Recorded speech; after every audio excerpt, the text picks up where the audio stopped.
What's up guys, Team Hard Life Captain Alberto Zertuche here with another video on spooling. Today what we're going to be doing, we're going to be using the Gen 3 100-pound test hollow core onto an 80 Patriot 2-speed. So, gotta bite. I think I got a lot of stress on my mind. It's a nice day to go. Yeah, I gotta learn. I'ma call up the whole team.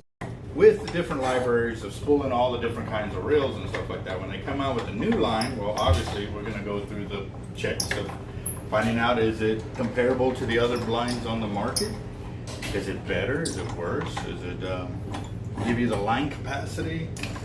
I mean, in the other video you saw where I found that they still had that little deal where the machine got a little closer, but also too I was able to figure out, and this is all accidental, I was sitting there and I was spinning the line back and forth and I was like, I wonder what this will do to it, because you know, it just kind of popped off in my head. You know, the braid was so tight. What if I, you know, try to loosen it up? Because basically when I do my knots too, I have to kind of wiggle them together and get them loosened. So I just kind of did it and it actually worked. So, you know, sometimes thinking outside the box of what might work, what doesn't work, can actually help you out. So, and right now I'm going through so many changes here at the shop. New guys coming on, working with us, and we got some very interesting material coming y'all's way on that note. So right now, let's get back to the spooling of the Diamond Gen 3. And actually, that's a good thing I bought the big spool, because these actually have the notches where the brake can actually catch on, so I can not have to drill it with a knife like you see in the other videos on the smaller spools. So let's see, get that back up there, zero out my line counter.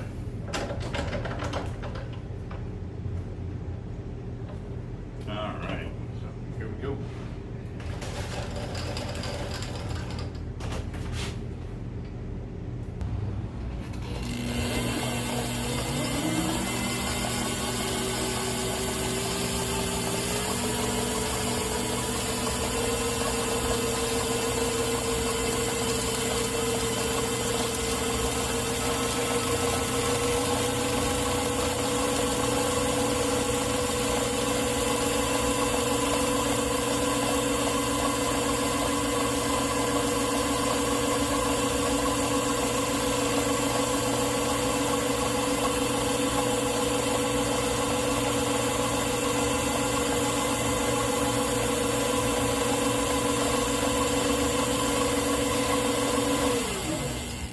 Alright guys, just to kind of give you a little heads up, right here you can see how I'm spooling it, and it almost looks like those spools of thread you buy at a store.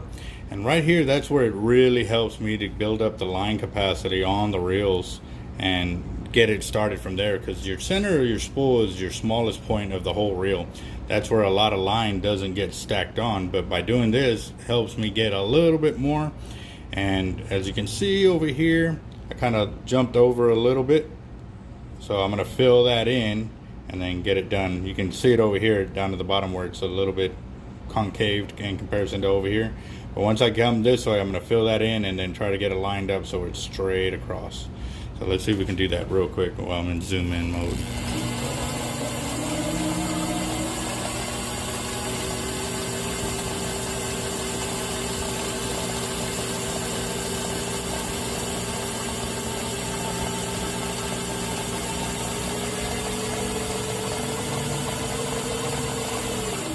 And I'm going to show you something else real quick too. Right here, right there, see that right at the edge of my nail? That's where the braid actually moved over and gapped out a little bit. And then there's another one right here. And I'm telling you, it's kind of hard to see it on the camera because I'm looking through to see what I'm showing you, and it's real hard, but it's that kind of gapping that if you do it real bad throughout the spooling will decrease your chances of getting maximum line capacity. But if I slowed it down, I can fill all that in a lot easier. And that was part of the discussion I was having with one of our customers, was saying, because when I'm out there fishing I can actually pack the line on better because I'm going slower. But here in a work environment, I can't go this slow.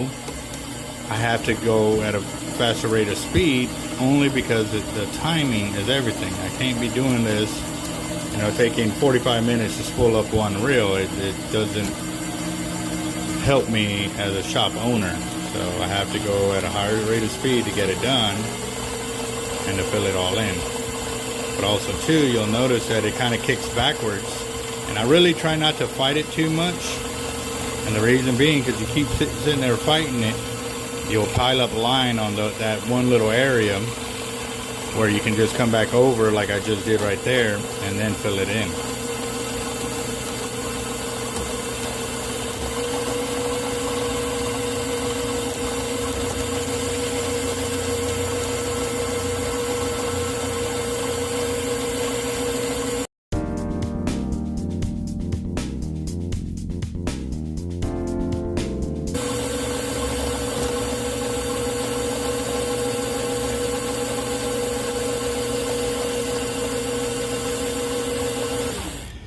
One thing I am noticing that real quick,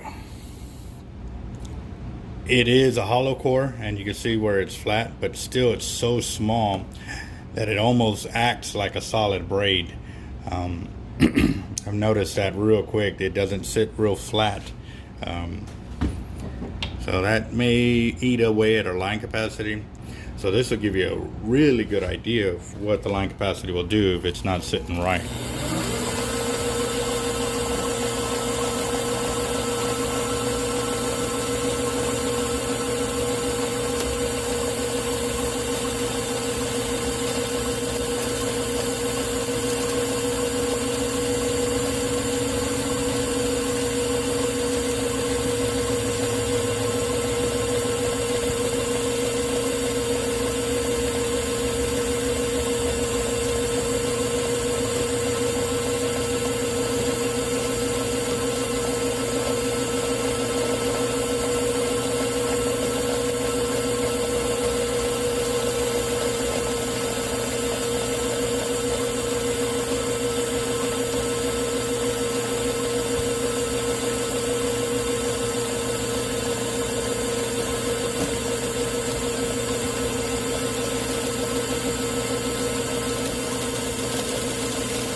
All right, so I've come up on 1,500 yards of the 100-pound on the 80 2-speed, and you can see we've got about half an inch of spool left over. And there you go, 1,500 yards. Just give you an idea of what I'm going through.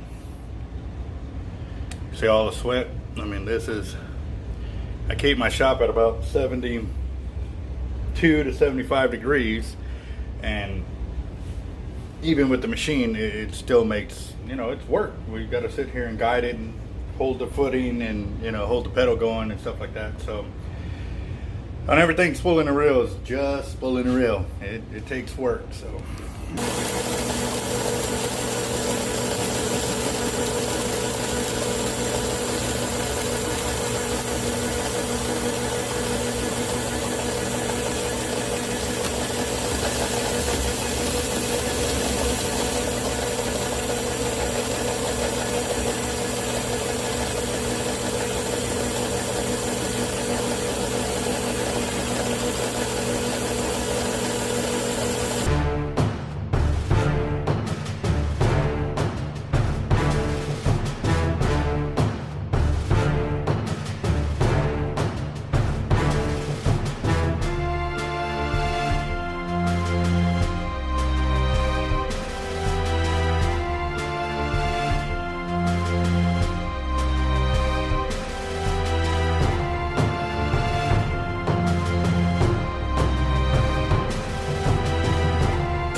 Well, right now we're at 2,550 yards of braid on here, and this is the 100-pound Gen 3.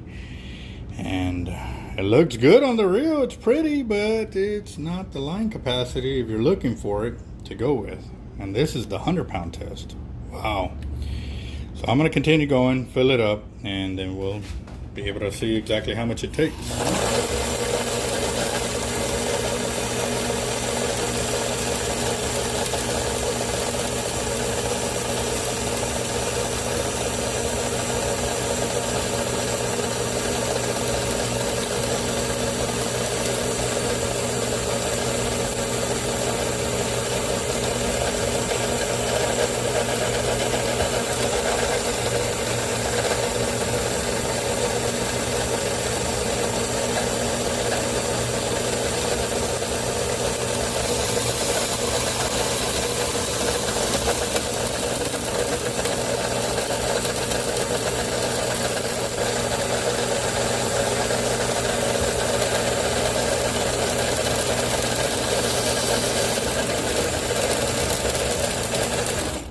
Alright, so I'm at 2,700, and right now I'm equal to the spool housing right here, pretty much. So I've got the little bevel in here, as you can see right here, but I'm pretty much flush with the spool. So let's see how much it takes to fill it up.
Well, that is about the max that the reel can do. And I mean, I could probably fill in a little bit of hair there and a little bit over here. And by kayaking it out and bringing it in, I should be able to be just fine. However, this tells me one thing, that going between the 100 pound to 130 pound of another braid such as Tough Line, you're not going to get that much difference in it, but the cost is going to be up there. So if you want a little bit more line capacity, you can go with the 100 pound test of this one, but you're saying Tough Line and Jerry Brown, you should be able to get like I want to say we did 3,200 yards, if not it was 3,400 yards of the whole thing. So yeah, this is a huge difference. So, and there you go, there's the 2,976 yards and a very little bit left on the spool, but still gives you an idea right there.